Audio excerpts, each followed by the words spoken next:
Hey, I'm John, And I'm Josh. and this is Dungeon Brew, where we talk about all things homebrew.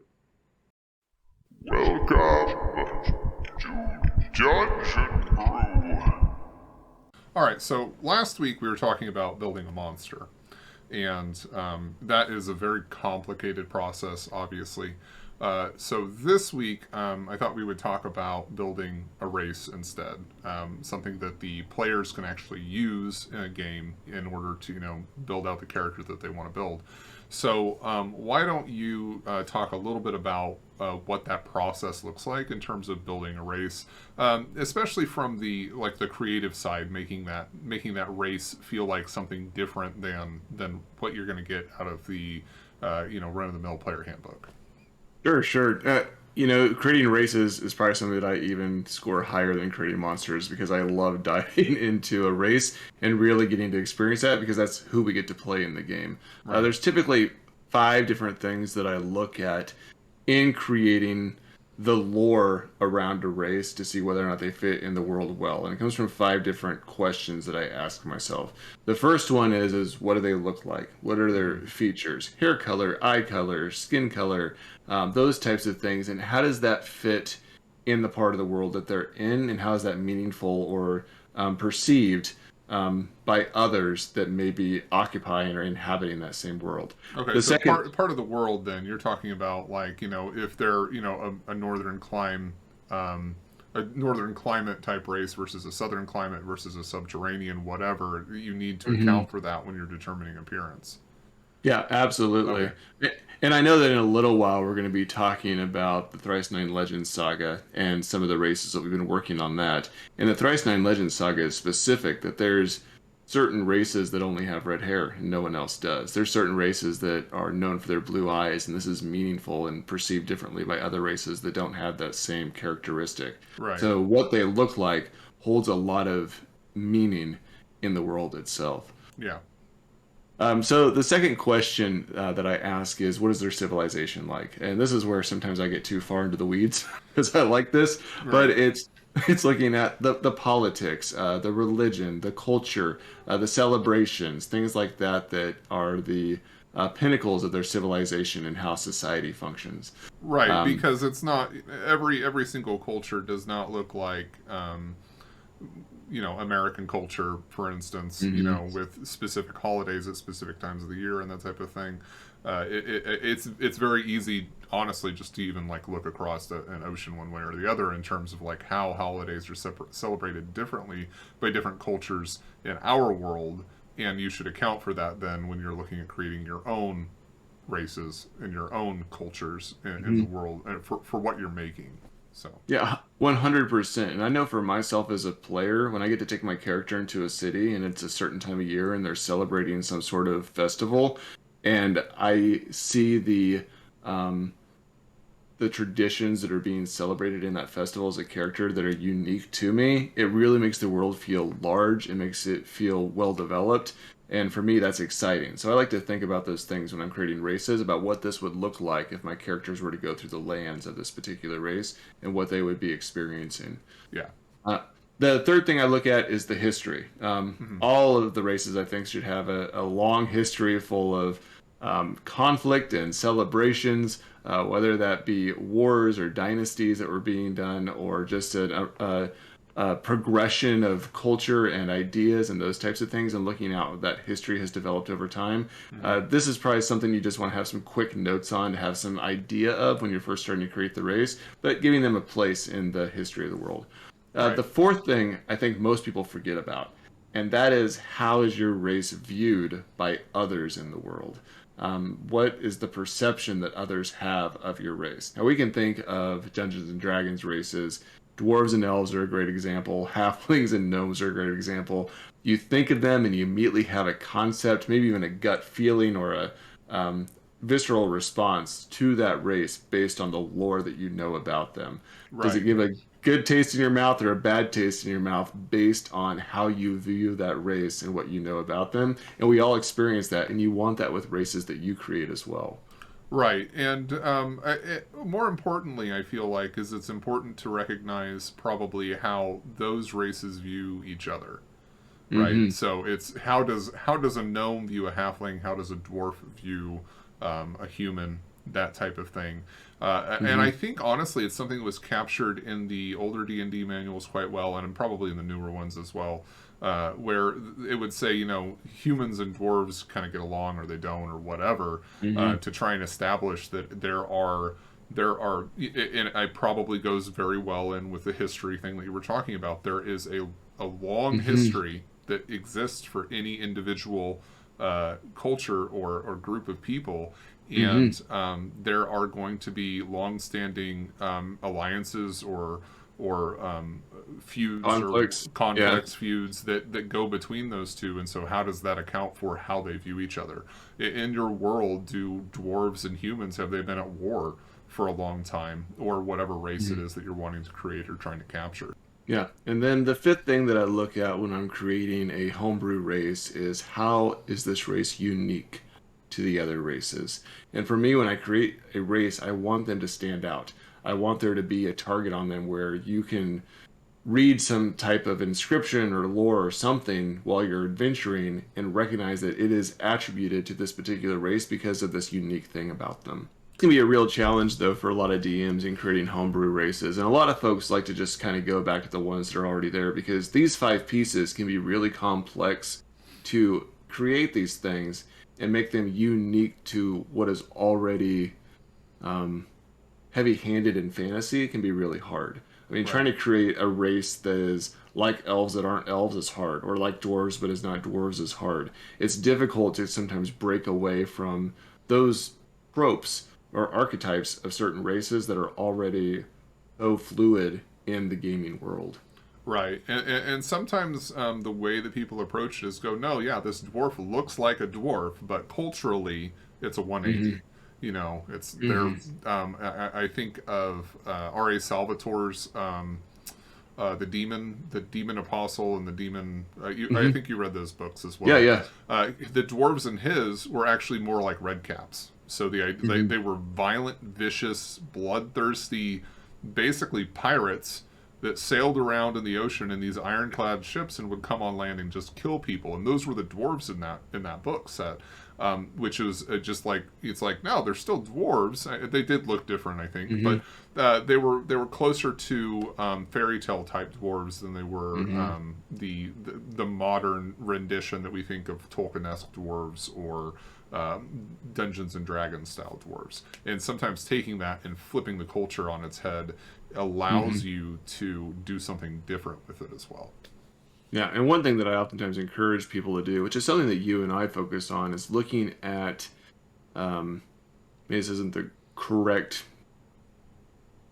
terminology, but outside of European influences. Right. I mean, you and I, we've written things primarily and looked at things primarily in either Norse or Slavic or Middle Eastern type of mythology for Right. inspiration that you don't see a lot of in the typical publications. Right. All the TNL stuff is basically Slavic, and then some of the Hmm. stuff that you get into in the southern continent pulls a lot from Middle Eastern style things. I feel like Norse probably still is European by and large, but it definitely is something where it's like if you get closer to the lore and farther away from our Hmm. perception of that lore, you end up with something unique and different. I think a lot of times. All right, so we've talked a lot here, I think, about just in theory crafting. So let's get into some meat and bones of this. So Sure. um, we we already have several of the like we've done several races that we built specifically for fifth edition, as we're kind of taking some of the stuff from Thrice Nine Legends and converting it over for use. Hmm. We've worked on the Cross, we've worked on the Espelini, we've worked on the Arcono. The Hmm. Anshadar was one of the first ones that we actually got finished when we were going through, which actually was one of the larger projects in terms of building races because we were building the subcultures of that of the Anshadar. So let's go ahead and pull that up and take a look at it. What you guys are going to be looking at here is essentially our human race that exists in this world of Thrice Nine Legends, which is a book saga that JC and I have both published several books in that are available anywhere that books are sold. And the Anshadar, like I said, is that human race. which I know for us was a huge challenge in making a human race that was just a little bit differentiated from all the other human races that you see in typical gaming concepts. Right. So let's talk about. I mean, we'll just go down the list that you provided. So let's talk about their appearance a little bit. So the appearance of the Anshadar probably changes a little bit based on the subrace and where they're from, but for a large part, most of the Anshadar reflect what we would typically see out of the human race. Right. They have that 5.5 to 6.5 foot tall average. They weigh 120 to 270 pounds. So there's some range in there depending on how gluttonous they are. They wear a variety of clothing. They have a variety of accents. It kind of changes based on where exactly they're located at in the larger northern area of the world. They tend to live underneath that 80-year time period. They're kind of variant in terms of their overall appearance, again, based on the specific culture, where there's different cultures based on the kingdom that they're in, the city that they're in, and the festivities that are based around that, which is why we spend so much time on the subcultures.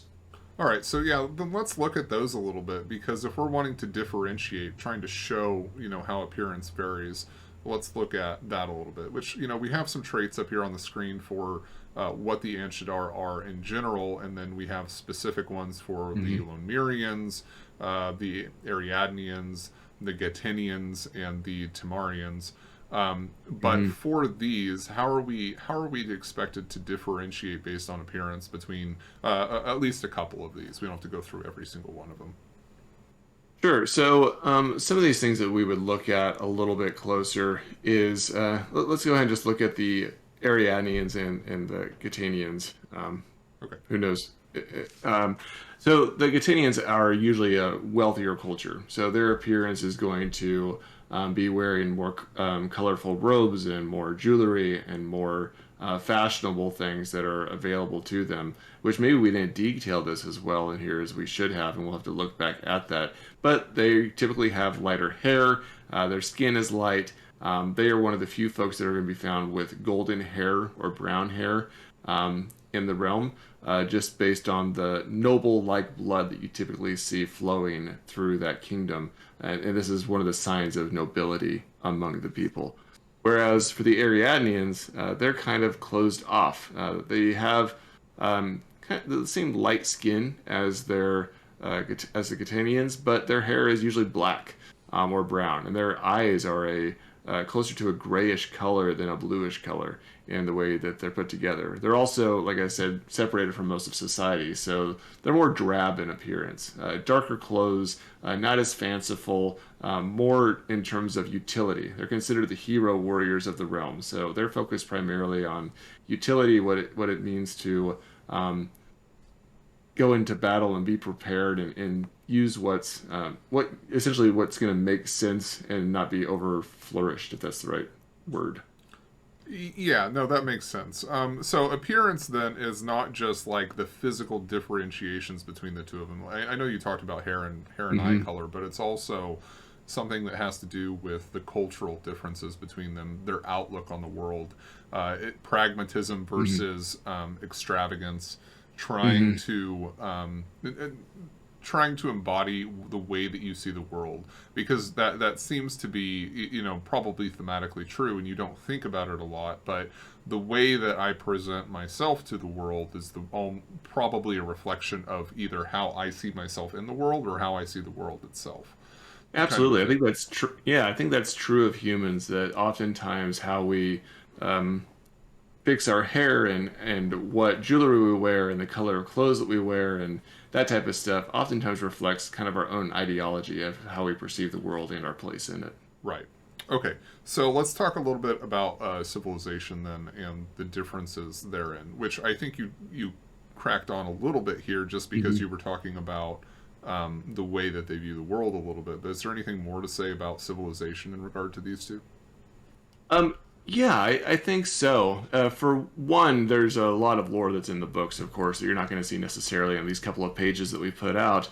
But the Gatanian kingdom is considered to have it does have the High King Gatana, which is up there. So they're most focused on the political matters. Their civilization is centralized around law and policy and knowledge.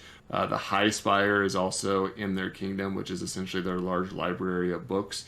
And so there's a focus there on knowledge and power and authority that you see that plays out, where the Ariadneans are a little bit more, what's the word I'm looking for?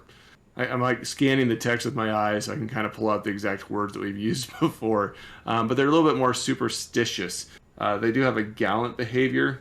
They're very bold in understanding who they are and what their place is in the world.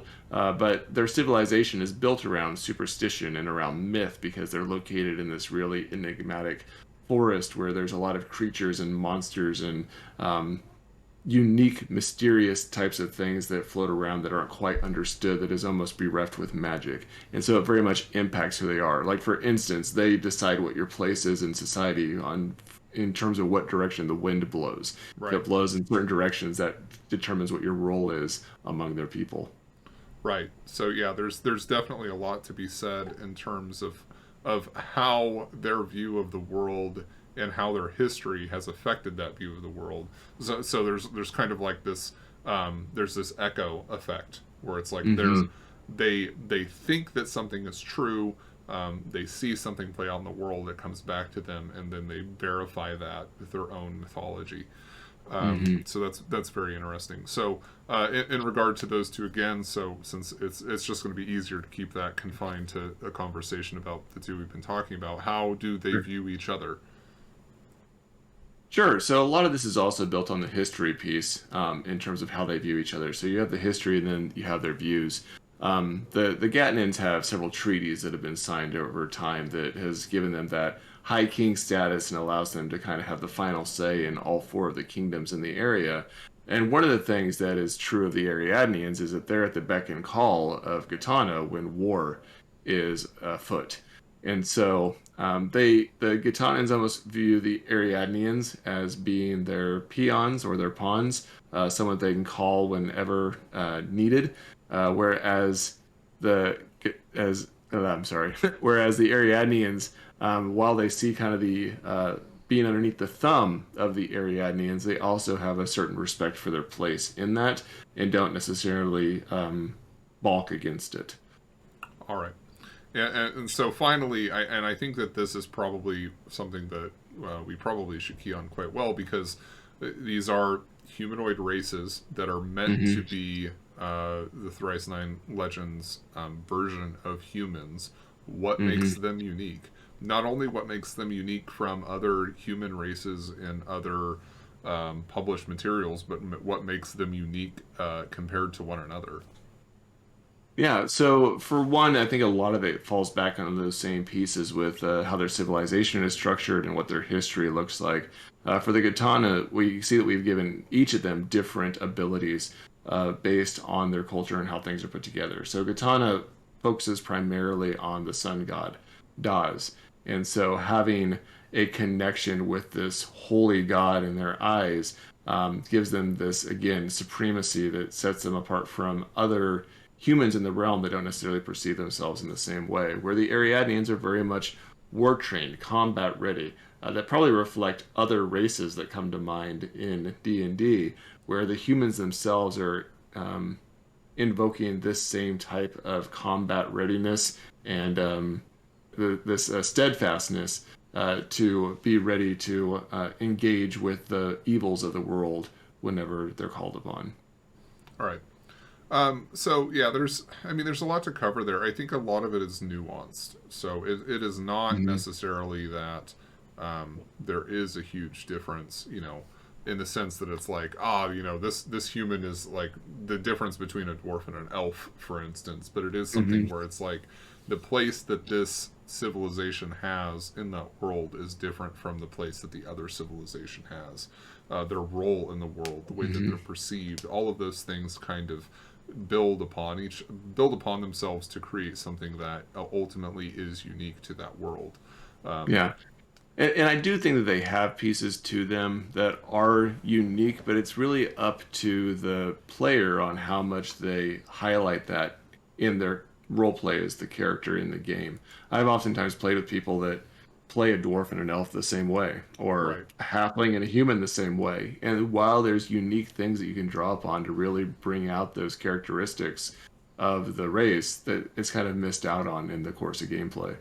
Right. Yeah. So and that's a good point. Is that the features of any given culture are only as unique as they're played out to be. Hmm. You can easily end up with the same outlook, the same viewpoint, that type of thing. It's how important those cultural aspects end up being in the campaign setting in the world. On just the broad list of things that I feel like we talk about all the time. Those only become important when you decide that they are important. Hmm. If you're not playing a game that focuses in on those differences for the nurture aspects or even the nature aspects of a given society or Hmm. a given race, then it doesn't really play in. All right, Yeah. so we've talked about all of the cultural, all of the lore history Hmm. aspects of this, and all of those things I feel like are necessary in order to get us into the mechanical aspects of building out something new for the campaign world, right? Hmm. You can't necessarily. I mean, you could start from the opposite end, but then it's like you're not you're allowing the mechanics to inform the lore rather than the other way around, and I feel like that can get you to a dangerous place to try and explain Hmm. away why things are the way they are. And obviously in this case, the Anshadar are something that were conceived of almost a decade before, or even no, way more than that, like 2 decades before the Two actual decades creation. ago. Yeah, creation of the mechanics that went along with them. So it Hmm. wasn't a situation where we were trying to get mechanics in place, um, trying to put in mechanics and then trying to make the lore fit it. We were going the other way around. The lore existed. Hmm. How does that make sense mechanically? As we talked about, I think in one of our first videos, when it comes to balancing homebrew, sometimes the most important aspect of balancing homebrew isn't necessarily balancing it with source material. That's very good so that other people can use it with source material, but it's also balancing it against itself. So Hmm. what we're looking when we're looking at these, we're looking at the 9 races that fall into Thrice 9 Legends, and so the most important thing is to make sure all of those 9 races are balanced against each other. Hmm. So this one specifically, the Anshadar, is supposed to be the human analog. And when we looked Hmm. at that, we decided that there's already kind of the basic ones that exist in the player handbook. What makes these ones unique? And we wanted to make sure that that was captured mechanically. So some of the information here is kind of the same in terms of like age and alignment and size and things like that. And then we also have aspects of where the ability scores are. The versatility of humans is captured by allowing the player to choose where the ability score increases go. And then Hmm. each sub culture of the Anshadar are captured in the sense that the Lonmirians, for instance, get an intelligence score increased by 1. The Ariadnians get Constitution. The Tamarians get Wisdom, and so on. So they each have their own specific one, and this is meant to represent the world that they find themselves in, Hmm. the culture that they have, the unique things that put them in the position that they're in. The Lonmirians get intelligence because of where it is that they find themselves in the world. It's not that somebody who is Lone Mirian is naturally more intelligent than any of the other subraces. It is that they are from Lone Mir, and Lone Mir is a center of knowledge. The other things that we were looking at is specific abilities that align with each one of them. So they each have a knowledge skill that is unique that all Anshadar get, and then specifically the Lone Mirians get a deception skill. So, Joshua, can you talk about why it is that we ended up with Blind Sight and Deception as the 2 abilities that made sense with a Lone Mirian versus some of the other ones that we got? Yeah, so Lone Mirror is one of the areas that house the Dusk Legion, which is essentially our guild of assassins that exists, and they are very prominent in the north. They're also the um, one kingdom that is most at ends against the other 3, and they're constantly scheming against the other 3 kingdoms and trying to find ways to get their own power lifted. So one of the reasons that this comes about naturally here is that they live in the high corner of the world, in the cold, away from everybody. They have a natural society that focuses on deception. They have a Senate that is very much ran like the ancient Roman Senate that has a lot of deception that's involved in there as well. And just the fact that this is where we see most assassins come out of. They have everyone in the culture oftentimes has this awareness of people moving about even when they're hidden from sight. Okay. And I'm gonna go on one more of these because I think that helps. The blind sight thing has to do with the assassin stuff, right? It's like they're very used to moving in the dark, being aware of their surroundings, that type of thing. Yeah, and even if you're not part of the Assassins Guild, and you got assassins crawling in the shadows all day, every day in your city, you're on your toes. And then the deception is that it's like you have to be that way. You have to be able to lie in order to survive, basically. Let's look at the Aradnians. Constitution score increase. They get combat tracking. They get combat training, and they are also fearless. So this does seem to be a very martial combination in terms of what it is that the Ariadnians are, versus the Lemurians.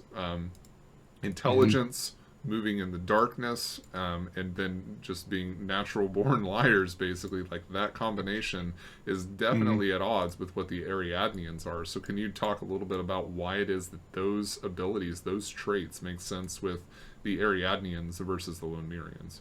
Yeah, the Ariadnians are the most southern kingdom in all the realm, closely in relation to the Uval, which we haven't really spoken about, but another race within Thrice Nine Legends. In fact, there's some lore that the Uval, in some ways, influenced the Ariadnian kingdom. But again, this particular group of humans live in a forest that is considered haunted, that has a lot of monsters and creatures, myth and magic that's associated with it, and they are oftentimes called to come and fight for other kingdoms to ward off other races, like the centaurs, the Civet, that exist in the world as well. So they are constantly undergoing combat training.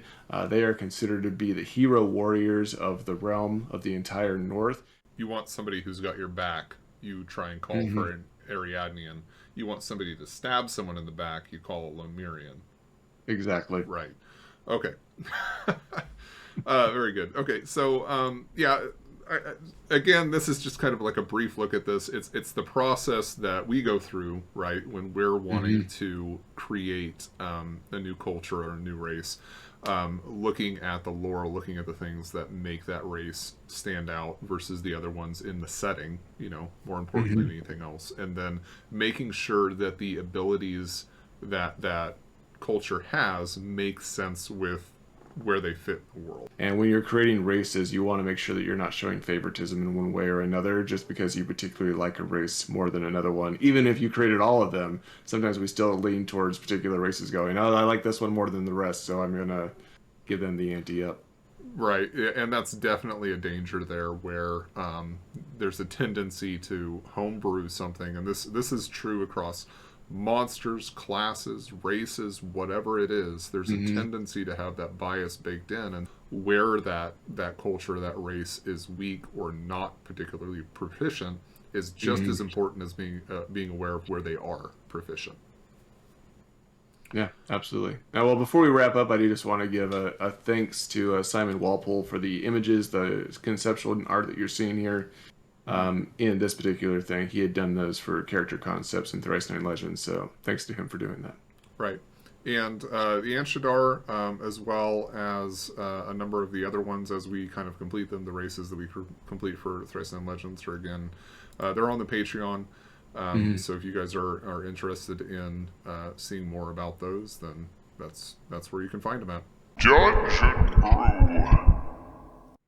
Hey, thanks for hanging out with us today. Please check out some of the stuff we're doing. You can subscribe to our YouTube channel, join us on our Discord, or go and watch us stream on Twitch, where we're at 4 or 5 days a week. All the links are down below. We look forward to hearing from you. Dungeon